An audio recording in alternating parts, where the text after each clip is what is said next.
राम ही केवल प्रेम पियारा।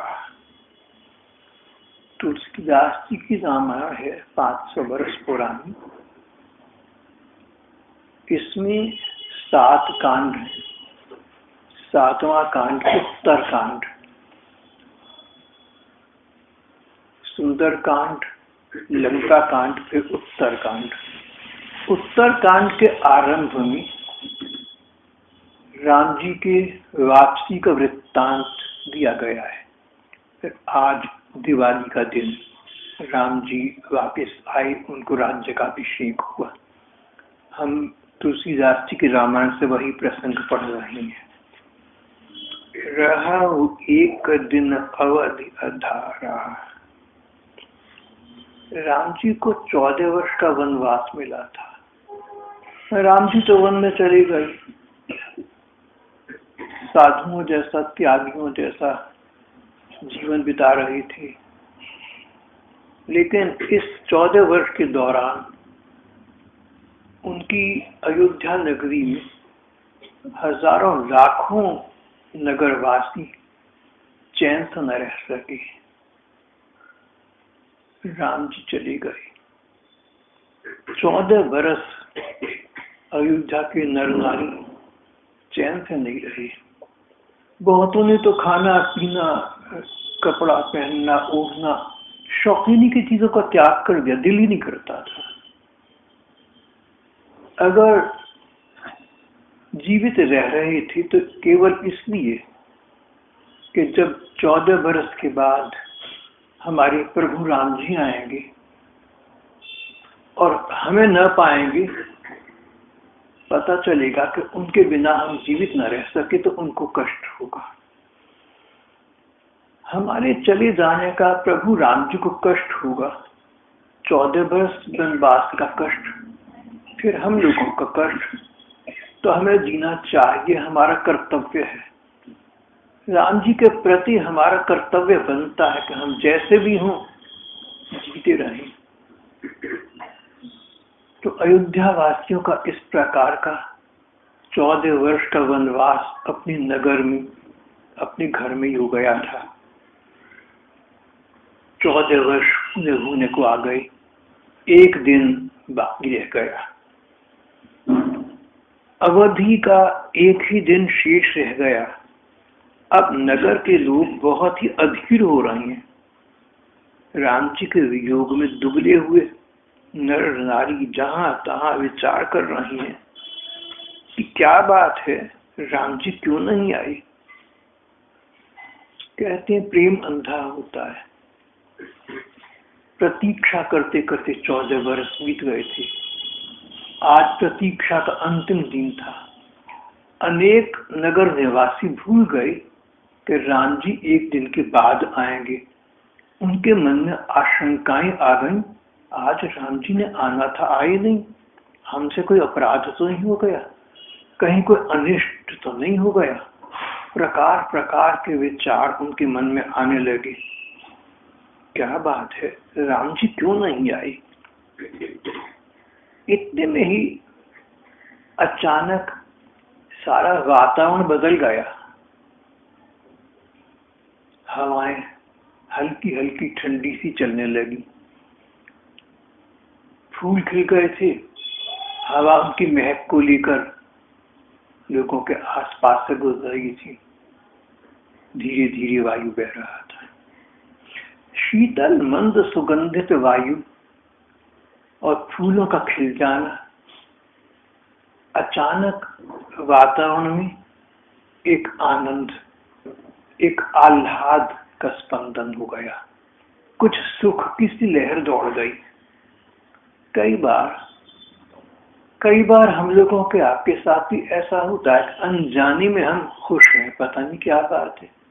कई बार अनजाने में हम उदास हैं, पता नहीं क्या बात है। अपने को पता नहीं चलता। कई बार मन उदास हो जाता है, कई बार मन प्रसन्न हो जाता है। अयोध्या वासियों का सभी का मन अचानक प्रसन्न पुलकित हो गया, मन मुदित हो गया।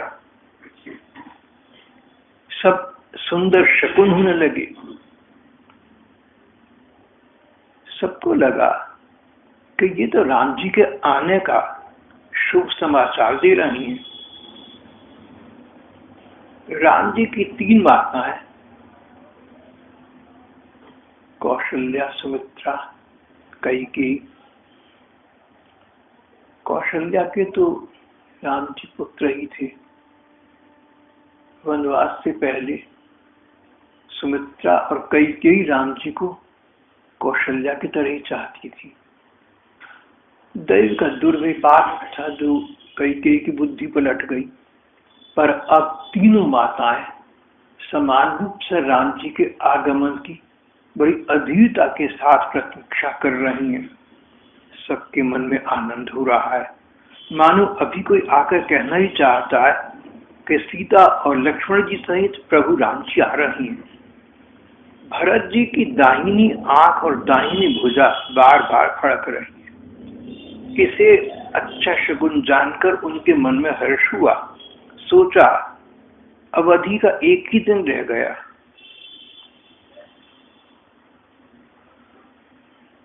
पर एक दिन रह गया, पर राम जी के आने का कुछ समाचार भी न आया। उनका मन आशंकित हो गया। जहां प्रेम है वहां आशंका, घबराहट, कोई बात ना हो गई हो।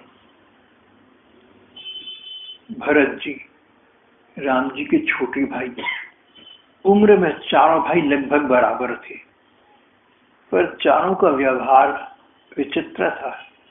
तीनों भाई राम जी को जैसे कोई बड़े बुजुर्ग हूँ, गुरु हूँ, पिता हूँ, इस प्रकार राम जी के साथ व्यवहार करते थे।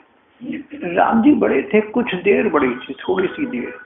एक ही दिन सबका जन्म हुआ था, पर राम जी के प्रति इनका प्रेम भाव, इनका भक्ति भाव अगाध, अनुपम था। भरत जी का तो बहुत ही हाल खराब हो गया था जब उन्हें पता लगा कि राम जी वनवास को चले गए। उनका दिल टूट गया।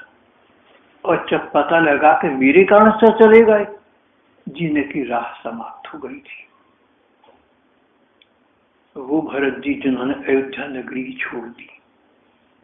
राम जी चले गए, राम जी वन में चले गए, सुकुमारी सीता जी वन में चली गई, लक्ष्मण वन में चले गए। राजनी ना तो क्या, अवध नगरी में, शहर में रहने का भी मेरा दिल नहीं चाहता। भरत जी ने अयोध्या के बाहर एक स्थान पर अपना आवास स्थिर कर दिया था। नंदीग्राम रहने लगे। राजकाज सारा वहीं से बैठी बैठी करते थे।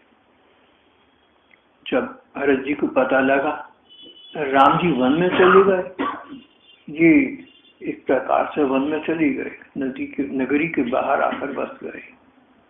जब पता लगा राम जी ने वैकल वस्त्र धारण कर लिए, राम जी साधु त्यागी की तरह रहते हैं, भरत जी ने भी साधु और त्यागी का जीवन अपना लिया। पता लगा कि सीताराम लक्ष्मण जंगल में जो घास पात मिल जाए, जहां कहीं कुछ आहार मिल जाए, सो कर देते हैं। वो राजभवन के ठाट बाट तो समाप्त हो चुके। राम जी इस प्रकार का भोजन करते हैं। राम जी इतने बड़े हो गए थे, माँ गोदी में ठाकुर लाड़ लड़ा करती थी, उनमें गुस्सा दिया करती है। वो राम जी आज जंगल में जाकर जो मिल गए घास पात उस पर गुजारा कर रहे हैं। भरत जी ने उसने से खाना बंद कर दिया, जो घास पात को खा लिया। उनके लिए तो अयोध्या वासियों के एक एक दिन काटना कठिन था। भरत जी के लिए एक एक क्षण काटना कठिन था। प्रतीक्षा में कितना कष्ट होता है, इसको समझना बड़ा कठिन है। जो कहीं किसी की प्रतीक्षा करते हैं प्रियजन की, उनको ही पता हो सकता है। ये अनुभव गम्य वस्तु है, ये सबके बस का रोग नहीं है। भरत जी राम जी की प्रतीक्षा में समय यापन कर रही थी। अब एक दिन रह गया था। जब हम संसार में किसी की प्रतीक्षा करते हैं तब तो एक बात है, लेकिन भगवान की प्रतीक्षा करना ये तो अलौकिक बात हो गई, ये सांसारिक बात नहीं रही। ये तो जीवन का लक्ष्य भगवान का प्रेम प्राप्त करना है। प्रेम प्राप्त करने से ऊंची स्थिति उनकी प्रतीक्षा करना है। भरत जी की ये स्थिति थी। भगवान की योग में 14 वर्ष काटे और अब एक दिन काटना भारी हो रहा था। उसी समय उनकी दाहिनी आंख और दाहिनी भुजा फड़कने लगी। भरत जी ने इसे शुभ शकुन जाना, मन में हर्ष हुआ, सोचा राम जी आ रहे होंगे, राम जी आ रहे होंगे, तभी उन्होंने इस प्रकार के शकुन यहाँ होने दिए हैं। राम जी अवश्य आएंगे, शकुन बड़े शुभ हो रहे हैं। राम जी के चिंता चिंतन में, राम जी की प्रतीक्षा में इस प्रकार भरत जी का मन उहापोह में पड़ा था, द्वंद्व में पड़ा था, आशा निराशा का झूला झूल रहे थे। तभी हनुमान जी, राम जी के भेजे हनुमान जी ब्राह्मण का रूप धारण करके भरत जी के पास आए। हनुमान जी ने भरत जी के पास आए, देखा भरत जी की जटाओं का मुकुट बना हुआ था। वैसे तो भरत जी राजा थे, कहने के लिए राजकाज संभाल रहे थे, नगरी के बाहर रहकर संभाल रहे थे। देखा भरत जी ने मुकुट धारण किया हुआ है जटाओं का, और बड़े कष्ट के साथ उनका नाम ले लेकर जप रही हैं, उन्हें पुकार रही हैं, राम राम रघुपति जपत, राम राम रघुपति जपत, श्रवत नयन जल जात, राम राम, हे राम जी कह रही हैं और आंखों से आंसू बह रहे हैं। एक आसन पर नीचे पृथ्वी पर बैठी थी। हनुमान जी ने भरत जी का राम जी के प्रति इतना अगाध अनुराग देखा तो प्रसन्न पुलकित हुए। जिसको हम प्यार करते उसको दूसरा भी प्यार करता है, तो हमें दूसरे से प्यार हो जाता है। हनुमान जी ने देखा भरत जी के हृदय में राम जी के लिए इतना अनुराग है, उनके नेत्रों में जल भर आया और आकर धीरे से कहा, जिनके विरह में आप दिन रात घूमते रहते हैं, वे राम जी सकुशल आ रहे हैं। उन्होंने शत्रु को रण में जीत लिया है। सीता जी और लक्ष्मण जी सहित प्रभु आ रहे हैं। देवता तक उनका सुंदर गान कर रहे हैं। ये वचन सुनते ही भरत जी ने आंखें खोली, उनका सारा दुख दूर हो गया, मानो प्यासी को अमृत मिल गया हो।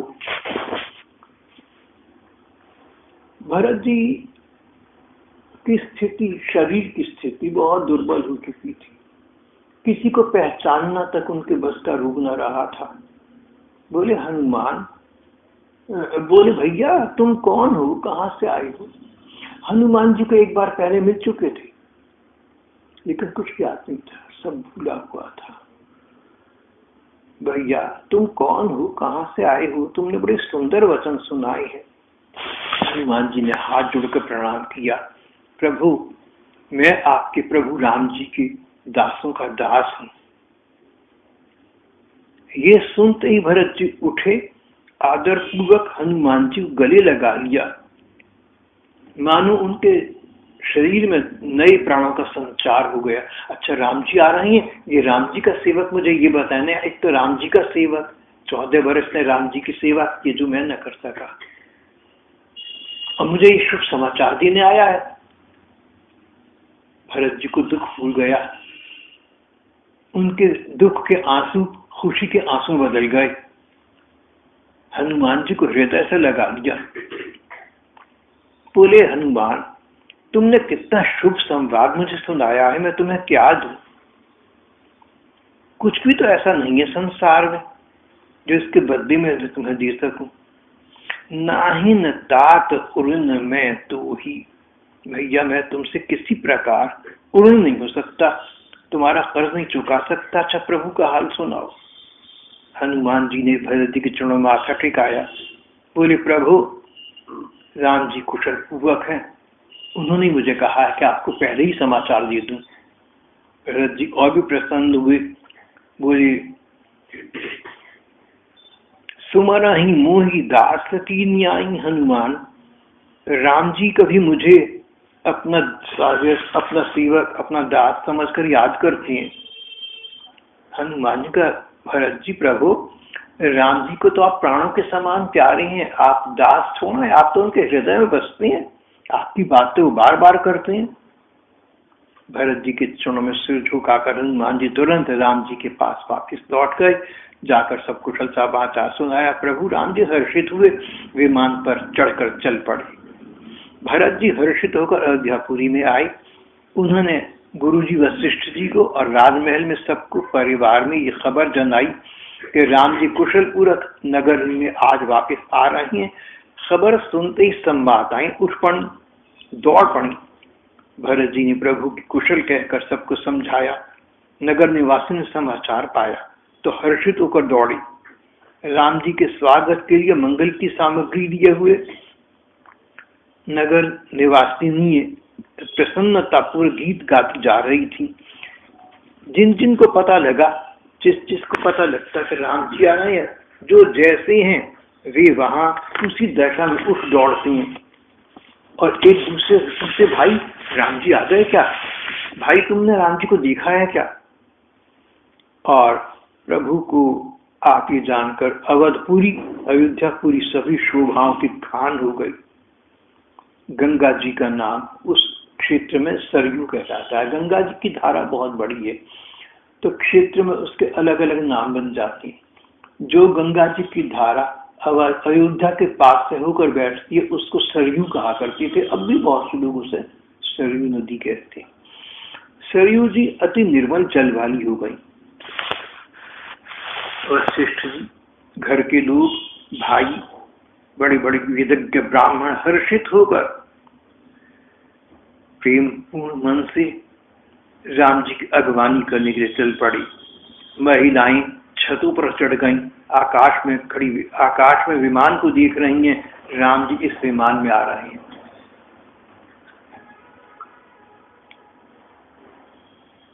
कुबेर के पास एक विमान था जिसका नाम है पुष्पक विमान।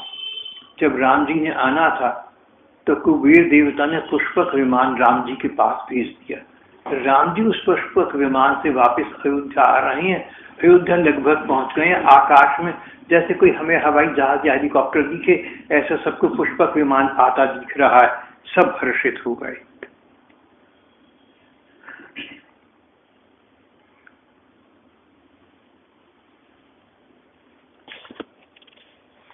राम जी ने सब लोगों को आते देखा तो विमान को नगर के समीप उतरने की प्रेरणा दी।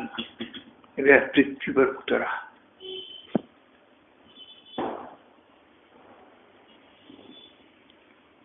भरत जी के साथ सभी लोग आई थी। राम जी के वियोग से सबके शरीर दुबले हो रहे थे। उसी समय राम जी ने अनेक रूप धारण कर दिए और सबको एक साथ मिले। राम जी से मिलने का जो सुख भरत जी को मिला, सभी को मिला।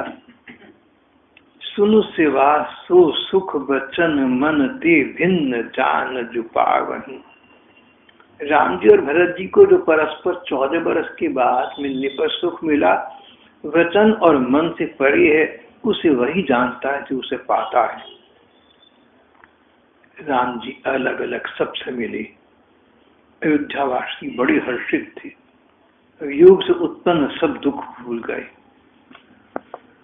राम जी ने चमत्कार किया, अनेक असंख्य रूप में प्रकट हो गए, सबसे एक साथ मिले।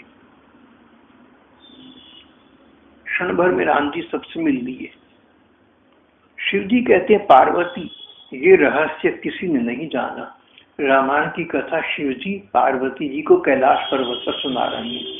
शिव जी कहते हैं, पार्वती किसी को नहीं पता लगा कि राम जी मुझे अलग मिली हैं, तो राम जी असंख्य हजारों रूप में प्रकट हो गए हैं। राम जी भगवान थे, ऐसा दिखाते थे कि मनुष्य लेकिन कई बार अपनी माया का प्रयोग करना पड़ता था।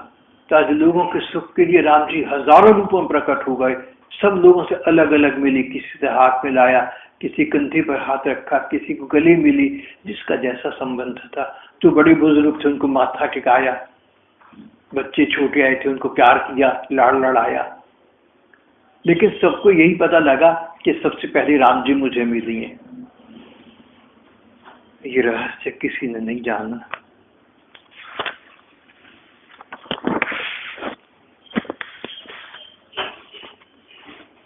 फिर सबसे मिलजुलने के बाद राम जी अपने भवन को गए। वशिष्ठ जी ने ब्राह्मणों को बुलाया, बोले आज शुभ घड़ी है, सुंदर दिन है, सभी शुभ योग हैं। आप ब्राह्मण लोग आज्ञा दी, राम जी को सिंहासन पर विराजमान कर दें, उनका सिंहासन राज तिलक हो जाए। दिवाली का दिन राम जी का राज तिलक। जब राम जी आ गए तो शहर में खुशी में भरकर लोगों ने दीवे जलाई। वो दीवे आज भी जला रहे हैं। और राम जी आ गए, उनको आज राज सिंहासन मिल रहा है, मानो समस्त लक्ष्मी सबके घर में आ गई। ब्राह्मणों को बहुत अच्छा लगा। सबने कहा गुरुदेव बस आप ही आज्ञा की प्रतीक्षा थी, तैयारी तो सब पूरी है। पहले मुनि वशिष्ठ जी ने राम जी को तिलक किया, फिर उन्होंने सब ब्राह्मणों को तिलक करने की आज्ञा दी। वशिष्ठ जी राम जी के कुल गुरु थे। वशिष्ठ जी ऋषि हैं। जब दुनिया शुरू हुई तो ब्रह्मा जी ने संसार बनाना था। उस समय कुछ था ही नहीं। उन्होंने अपने मन के संकल्प से, अपने विल पावर से 7 लड़की बनाई, 7 पुत्रों को जन्म दिया मानसिक। इनमें एक वशिष्ठ जी थे। तो वशिष्ठ जी से कहा कि वशिष्ठ तुम सूर्य कुल के गुरु बन जाओ। वशिष्ठ जी जन्म से ही विरक्त थे। बोले ब्रह्मा जी ऐसी आज्ञा आप मुझे दा दें, मैंने पुरोहिताई करके क्या लेना है, मैं गुरु नहीं चाहता बनना, मैं तो भगवान की सेवा में, तपस्या में, भगवान के भजन लग जाना चाहता हूँ। तब ब्रह्मा जी चतुर और विवेकवान थे, किसको कैसे फंसाना है जानते थे। ऐसी बात कहो कि अगला क्या हाँ हाँ फिर तो ठीक है वही हुआ। बोले ऐसी बात है वशिष्ठ जी के इस सूर्य कुल में साक्षात भगवान राम जी के रूप में अवतार लेंगे, उस समय आप होगे अगर आज आप गुरु बनना मान जाओ। बोले गुरु ब्रह्मा जी आपकी आज्ञा से उतार जाए। तो वशिष्ठ जी ने गुरु पद स्वीकार किया ही इस दिन के लिए था कि राम जी अवतार लेकर आएंगे तब मैं उनकी लीलाएं देखूंगा। राम जी को आज तिलक करते समय वशिष्ठ जी को बहुत सुख मिल रहा था, आनंद मिल रहा था। वशिष्ठ जी का संसार में ही नहीं स्वर्ग में देवताओं के द्वारा भी बड़ा ऊंचा आदर होता था। जो वो युग था, जमाना था, और हमारा युग इसमें बहुत फर्क आ गए हैं। आजकल तो देवताओं को लोग बुलाते हैं, पुकारते हैं, लेकिन पुराने जमाने में यानी सतयुग, दोबारा कहूंगा यानी त्रेता युग में देवता लोग पृथ्वी पर आकर अपना भोग प्रसाद जो लगाओ ग्रहण कर देते थे। कई बार जब देवता लोग पृथ्वी पर आकर लोगों के द्वारा किया गया सम्मान स्वीकार कर लेते थे, तो उन देवताओं के द्वारा इन वशिष्ठ जी का बड़ा उच्च सम्मान होता था। देवता जानते थे कि वशिष्ठ जी वो ऋषि हैं जिन्होंने गुरुपन करने के लिए नहीं, पुरोहिताई करने के लिए नहीं, राम जी के दर्शन करने के लिए ये पद स्वीकार किया है। वशिष्ठ जी का क्या पृथ्वी पर, क्या स्वर्ग में देवताओं, ऋषि मुनियों सबके द्वारा उच्च सम्मान था। भगवान राम जी के रूप में लीला करने आए थे। ये गुरु थे कुल के। राम जी इनको उनके चरणों प्रणाम करते थे। जिन वशिष्ठ जी के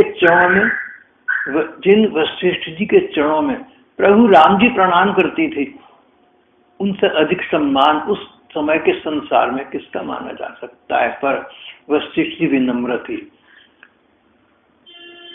सम्मान से, इतनी प्रतिष्ठा से अहंकार होना तो दूर रहा, उनकी विनम्रता बढ़ गई। कहते हैं जिस डाली में फल लगे होते हैं वो झुक जाती है, तराजू का पल्ला जो भारी होता है झुक जाना।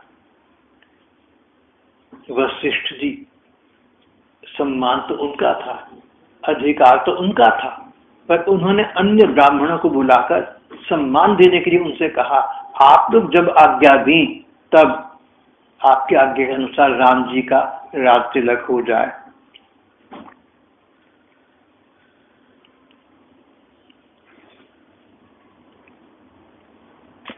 पहले वशिष्ठ जी ने राम जी के तिलक लगाया, राज तिलक लगाया, गुरु जी ने लगाया। फिर ब्राह्मणों से कहा कि आप लोग भी राम जी के तिलक लगाइए। वेदज्ञ ब्राह्मण ने राम जी के मंगल तिलक लगाया। राम जी अब राज सिंहासन पर विराज रही थी। माताएं हर्षित हो गईं। उन्होंने बार बार आरती उतारी, ब्राह्मणों को अनेक प्रकार के दान दिए। इस प्रकार त्रिभुवन के स्वामी राम जी सिंहासन पर विराजमान थे। देवताओं ने स्वर्ग से नगाड़ी बजाई, नगाड़ी बज रही है, बाजे बज रही हैं, गंधर्व और किन्नर गा रही हैं, अप्सराएं नृत्य कर रही हैं, ऋषि मुनि परम आनंद को प्राप्त कर रहे हैं। और राम जी उनके साथ जिन बानरों ने उनकी सेवा सहायता की थी लंका में, उनको लेकर आई थी और ये कहा था मेरे मित्र हैं। वो बानर बड़े प्रसन्न हो रहे हैं ये देखकर कि हमारे प्रभु राम जी आज सिंहासन प्राप्त कर चुके, राज तिलक प्राप्त कर चुके हैं। अयोध्या के नगर निवासी, उनको तो सबको ये लग रहा था कि देखो राम जी को मेरे से कितना स्नेह है, सबसे पहले मेरे से मिले, क्योंकि राम जी ने जितने नगर निवासी थे लाखों थे, लाखों रूप धारण कर लिए थे। सभी ये समझ रहे थे कि देखो सबसे पहले राम जी मुझसे मिले। सबके मन में अपार उत्साह था, हर्ष था। कभी कभी जब भगवान मनुष्य का अवतार लेकर आते हैं तो ऐसी लीलाएं करते हैं जो मनुष्य को मनुष्यों जैसी लीला लगे। बहुत से लोग उसको देखकर भ्रमित हो जाते हैं, पर उन्हीं अवतारी भगवान को कभी कभी अपनी परमात्मा वाली शक्ति का, ईश्वरीय शक्ति का प्रयोग करना पड़ता है। राम जी ने लाखों रूप धारण कर लिए। साधारण राजा तो लाखों रूप धारण नहीं कर सकता, कोई भी नहीं धारण कर सकता, भगवान कर सकते हैं। बस उन्होंने इसको भेद रखा, पता किसी को नहीं लगा। सबको ऐसा लगा कि राम जी ने मुझे पहले मिलकर मुझे दर्शन दिए, मुझे कली लगाया है। यही बात बाद में जब ये राम जी भगवान कृष्ण के रूप में द्वापर युग में प्रकट हुए, आज से 5,500 बरस पहले, राम जी लाखों बरस पहले हो चुके। भगवान कृष्ण 5,500 बरस पहले हुए। जब भगवान कृष्ण आए तो उन्होंने भी अपने आप को मानव रूप में दिखाया कि मैं मामूली इंसान हूँ, लेकिन फिर भी उनकी भगवत्ता, उनका परमात्मा पाना कहीं ना कहीं प्रकट हो जाता था। कोई समझ जाता था, कोई नहीं समझता था, इसकी जैसी बुद्धि थी, भावना थी। जब भगवान ने गोपियों के साथ राज किया तो हजारों लाखों गोपियां थी, भगवान उतने रूप में प्रकट हो गए थे। हर गोपी के साथ एक कृष्ण थे। भगवान कृष्ण ने 16,108 राजकुमारियों के पाणी ग्रहण को स्वीकार किया था, तो 16,108 भवन थे। भगवान भी 16,108 रूपों में रहती थी। हर पत्नी के साथ एक ही भगवान थे। तो जहाँ भगवान अनेक अनेक रूप धारण करती रहती हैं, वहाँ उन भगवान ने त्रेता युग में इस समय अवधवासियों के सामने लाखों रूप अपने प्रकट कर दिए। उन भगवान का तो स्वभाव है, जैसी स्थिति हो ऐसा कर देते हैं, सर्व सामर्थ्यपूर्ण है। आज उन्होंने ऐसा किया था। वे नगर निवासी, वे अयोध्या निवासी, उनका शरीर पुलकित हो रहा, रोम रोम हर्षातिरेक से नृत्य कर रहा था। अरे राम जी सबसे पहले मुझसे मिली, और उन राम जी का आज राजभवन में राज्याभिषेक हुआ है। सारी नगरी प्रसन्नता से उन्मत्त हो गई थी। श्री राम जी के साथ वशिष्ठ जी की आज्ञा से तीनों माताओं के कहने से श्री सीता जी को भी लाया गया। यहाँ लाने से पहले श्री सीता जी सखियों ने सुंदर सुंदर श्रृंगार किया था। अब तक तो ये लोग वनवासी की तरह रहते थे और अब अपने सहज रूप में आ गए थे। राम जी सुंदर लग रहे थे, परम सुंदर लग रहे थे, सबका ध्यान उनकी ओर लगा हुआ था। कहते हैं सीता जी उनसे भी अधिक सुंदर लग रही थी। राम जी बार बार सीता को देखते। इस प्रकार सौंदर्य, माधुर्य और लावण्य के एक छत्र अधिपति श्री सीताराम जी आज अपने राज सिंहासन पर विराज रहे हैं। ये देखकर अयोध्या वासियों का हर्ष की कुछ सीमा नहीं है। सब लोग हर्षातिरेक से नृत्य कर रहे हैं।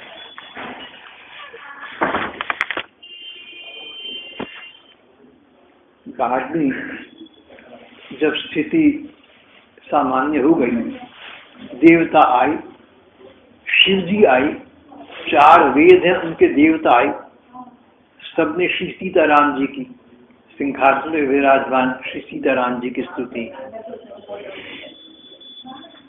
उसके बाद राम राज्य का आरंभ हुआ। आप सब लोग जानते हैं राम राज्य की तुलना आज भी सबसे सर्वोत्तम समय था संसार का। तो राम जी का राज तिलक आज हो गया था। आज का हमारा एक प्रसंग यहाँ समाप्त हो जाता है।